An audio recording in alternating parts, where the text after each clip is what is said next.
غیر قانونی امیگریشن اور بھکاری مافیا کے خلاف کریک ڈاؤن کا حکم۔ وفاقی وزیر داخلہ محسن نقوی نے افسران کو غیر قانونی امیگریشن میں ملوث مافیا کے خلاف بلا امتیاز سخت کارروائی جاری رکھنے، پیشہ ور بھکاری مافیا اور پشت پناہی کرنے والوں کے خلاف کریک ڈاؤن کا حکم دے دیا۔ وفاقی وزیر داخلہ محسن نقوی کی زیر صدارت اہم اجلاس ہوا، جس میں FIA کی امیگریشن ونگ کی کارکردگی، غیر قانونی امیگریشن اور انسانی اسمگلنگ کی روک تھام کے لیے جاری مہم کا تفصیلی جائزہ لیا گیا۔ وزیر داخلہ محسن نقوی نے افسران کو غیر قانونی امیگریشن میں ملوث مافیا کے خلاف بلا امتیاز سخت کارروائی جاری رکھنے کے احکامات دیے اور پیشہ ور بھکاری مافیا اور ان کی پشت پناہی کرنے والوں کے خلاف بھی مؤثر کریک ڈاؤن کا حکم دے دیا۔ محسن نقوی نے کہا کہ انسانی اسمگلنگ میں ملوث عناصر کسی رعایت کے مستحق نہیں، پاکستان کے نام پر کسی صورت حرف آنے کی اجازت نہیں دی جا سکتی۔ ایئرپورٹس پر امیگریشن چیکنگ کے نظام کو مؤثر بنایا جائے، ایئرپورٹس پر سفری دستاویزات کی سخت اسکریننگ کی جائے۔ وزیر داخلہ نے FIA کو امیگریشن قوانین پر مؤثر عمل درآمد کی ہدایت کی۔ اجلاس میں وفاقی سیکرٹری داخلہ، ایڈیشنل سیکرٹری داخلہ، director general FIA، directors Karachi اور لاہور زون نے شرکت کی۔ کسی قانون کو نہیں مانتا، ہر ملک میں فوجی کارروائی کرنے کے لیے آزاد ہے، ٹرمپ۔ امریکی صدر ڈونلڈ ٹرمپ نے کہا ہے کہ دنیا کے تمام ممالک پر امریکی فوجی کارروائی کا اختیار ان کے پاس ہے اور ان کی اپنی اخلاقیات ہی واحد حد ہے جو انہیں روک سکتی ہیں۔ میں کسی عالمی قانون کو نہیں مانتا۔ نیو یارک ٹائمز کو دیے گئے انٹرویوز میں صدر ٹرمپ نے واضح کیا کہ ان کے فیصلے بین الاقوامی قوانین سے محدود نہیں ہیں۔ امریکہ کی قومی سلامتی اور مفادات کے تحفظ کے لیے وہ کسی بھی ملک میں کارروائی کرنے کے لیے آزاد ہے۔ میری اپنی اخلاقیات میرا اپنا فیصلہ ہے، یہی وہ چیز ہے جو مجھے روکتی ہے۔ امریکی صدر نے اپنے موقف کی وضاحت کرتے ہوئے کہا کہ طاقتور اقدامات اور فوجی کارروائیاں امریکہ کے عالمی مفادات کے تحفظ میں مددگار ہیں۔ انہوں نے گرین لینڈ اور وینزویلا کے معاملات کی مثالیں دیتے ہوئے کہا کہ امریکی طاقت کے استعمال سے وہ عالمی سطح پر اپنے ملک کے مفادات کو مضبوط کر سکتے ہیں۔ ڈونلڈ ٹرمپ نے کہا کہ کبھی کبھار بین الاقوامی قانون پر عمل ضروری لگتا ہے، لیکن اس کا اطلاق اس بات پر منحصر ہے کہ اس قانون کی تعریف کس طرح کی گئی ہے۔ انہوں نے زور دیا کہ حقیقی فیصلہ اختلافات پر منحصر ہونا چاہیے۔ PTI کے اصل وارث قید، نواز شریف کردار ادا کریں، فواد چودھری۔ سابق وفاقی وزیر فواد چودھری نے کہا کہ PTI کے اصل وارث قید میں ہے، نواز شریف سیاسی حجان کے حل کے لیے اہم کردار ادا کریں۔ انسداد دہشت گردی کی خصوصی عدالت میں پیشی کے بعد میڈیا سے گفتگو کرتے ہوئے فواد چودھری کا کہنا تھا کہ ہم بار بار اس لیے مذاکرات کا کہہ رہے ہیں کیونکہ ہمیں مشکلات کا سامنا ہے، ملک کی استحکام کے لیے مذاکرات ضروری ہیں۔ انہوں نے کہا کہ پاکستان میں سیاسی حجان ہے، اپوزیشن کی جانب سے بھی کوئی سنجیدہ بات نہیں کی جاتی۔ بیرسٹر گوہر اپنی کمر میں تھوڑی جان بھی ڈالیں۔ ایک جونیئر وزیر اٹھ کر کہتا ہے کہ چیئرمین معافی مانگے، ایک اور وزیر کہتا ہے کہ میں ان کو چیئرمین ہی نہیں مانتا۔ بڑے عہدوں پر حوصلے بھی چاہیے ہوتے ہیں۔ ان کا کہنا تھا کہ جو لوگ مذاکرات کرنا چاہتے ہیں وہ جیلوں میں پڑے ہیں۔ PTI کے اصل وارث قید ہے۔ PTI کے مہمان اداکار کہتے ہیں کہ مذاکرات نہیں کریں گے، مہمان اداکاروں کو کھلی چھٹی دی ہوئی ہے۔ PTI کے مہمان اداکار بین الملک دورے پر بھی ہوتے ہیں۔ فواد چودھری کا کہنا تھا کہ ہم چاہتے ہیں کہ صدر مملکت اور وزیر اعظم صاحب آنرشپ لیں۔ نواز شریف کا 50 سالہ سیاسی کیریئر ہے۔ نواز شریف پاکستان کی سیاست میں اہم کردار ادا کرتے ہیں۔ آپ لوگوں کی لڑائی میں نقصان لوگوں کا ہو رہا ہے۔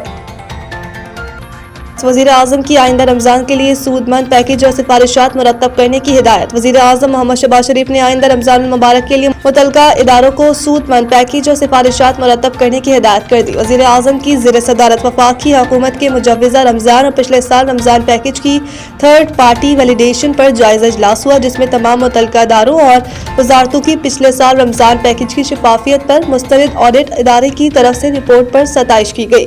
وزیر اعظم نے کہا کہ پچھلے سال سے وفاقی حکومت نے غریب عوام کو رمضان پیکیج کی بدولت ارزاں نرخوں پر اشیاء خورنوش کی فراہمی کے لیے شفاف نظام ترتیب دیا ہے۔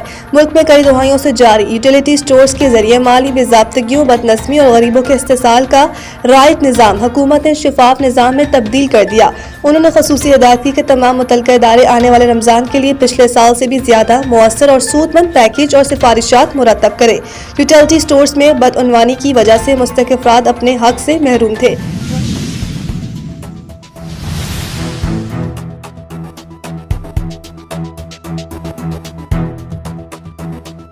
ایڈیشنل ڈسٹرکٹ اینڈ سیشن جج شرکی ماڈل کورٹ نے لنگر کی لائن میں کھڑی خاتون پر تشدد کے کیس میں نامزد ملزم ساجد حسین کو ضمانت پر رہا کر دیا۔ عدالت نے ملزم کی درخواست ضمانت منظور کر لی۔ عدالت نے ملزم کو 50,000 روپے کے مچلکے جمع کروانے کا حکم دیا۔ ملزم کے وکیل بشرا عباس ایڈوکیٹ، جو کہ کسی بھی شہرت کے محتاج نہیں، کرمنل کیسز کی ماہر قانون نے اپنے دلائل میں کہا کہ مدعی مقدمے نے ملزم کی درخواست ضمانت پر کوئی اعتراض نہیں کیا۔ بشرا عباس ایڈوکیٹ وکیل ملزم نے بتایا کہ مدعی مقدمہ اور ملزمہ کے درمیان صلح ہو چکی ہے۔ عدالت نے ماہر قانون خاتون وکیل بشرا عباس کے دلائل پر اتفاق کرتے ہوئے ملزم کو ضمانت پر رہا کر دیا۔ مدعی کے مطابق وہ اکتوبر 2025 کو خاتون الشفا شاہ خراسان میں نیاز لنگر کی لائن میں کھڑی تھی کہ چوکیدار نے تھپڑ مار دیا تھا۔ ملزم کی جانب سے جان سے مارنے کی دھمکیاں بھی دی گئی تھیں۔ ملزم کے خلاف سولجر بازار تھانے میں مقدمہ درج کروایا گیا تھا۔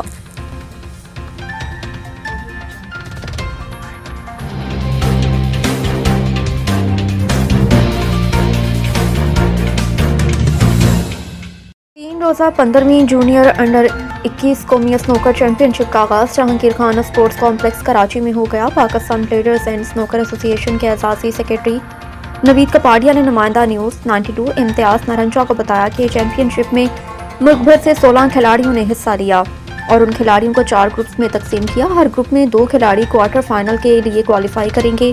گزشتہ روز 16 میچز کھیلے گئے۔ راؤنڈ لیگ کے بقیہ 8 میچز آج ہوں گے۔ دوپہر 3 بجے کوارٹر فائنل بھی کھیلے جائیں گے۔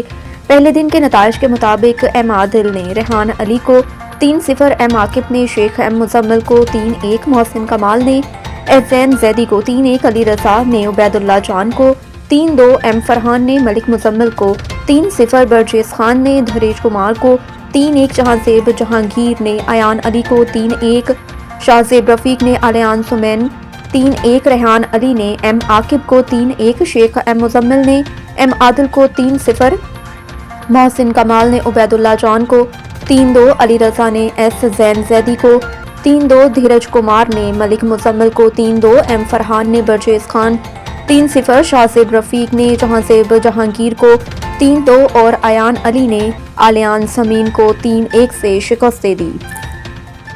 ورلڈ کپ 2026 کی کوریج کے لیے فیفا اور ٹک ٹاک میں تاریخی معاہدہ۔ فیفا اور ٹک ٹاک نے فیفا ورلڈ کپ 2026 کی کوریج کو مزید وسعت دینے اور شائقین کے لیے منفرد تجربہ فراہم کرنے کے لیے اپنی نوعیت کے پہلے پریفرڈ پلیٹ فارم معاہدے پر دستخط کر دیے۔ اس شراکت داری کا مقصد فٹ بال کی تاریخ کے سب سے بڑے ایونٹ کو عالمی سطح پر کروڑوں شائقین کے لیے مزید قابل رسائی بنانا ہے۔ اس جدید اشتراک کے تحت ٹک ٹاک فیفا کا پہلا باقاعدہ ترجیحی پلیٹ فارم بن گیا ہے، جس کے نتیجے میں شائقین کو میچز کے پردے کے پیچھے کے مناظر، ڈی ٹی ایس اور خصوصی ڈیجیٹل مواد تک رسائی حاصل ہوگی۔ ٹک ٹاک پر ایک مخصوص فیفا ورلڈ کپ 2026 ہب بنایا جائے گا، جہاں میچ ٹکٹ دیکھنے کی معلومات اور گیمنگ فیچرز دستیاب ہوں گے۔ براڈ کاسٹرز اور آفیشیل میڈیا پارٹنرز کو ٹک ٹاک پر live streaming, match clips post کرنے اور اشتہارات کے ذریعے آمدنی حاصل کرنے کے مواقع ملیں گے۔